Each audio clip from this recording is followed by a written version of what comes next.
માટે કહું છું કે જેને વિશ્વમાં ભરવું હોય એક આટલો કરો એટલે સિકોતર આવે આવે ને આવે બાપ પણ એના માટે વિશ્વાસ એના માટે ભરવું જોઈએ.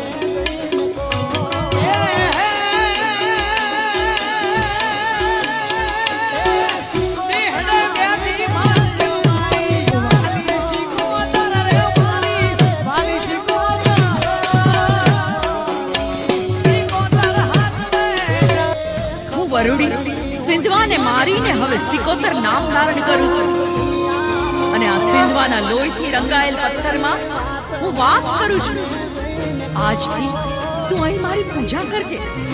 જ્યારે તને ભીડ પડે મને યાદ કરજે.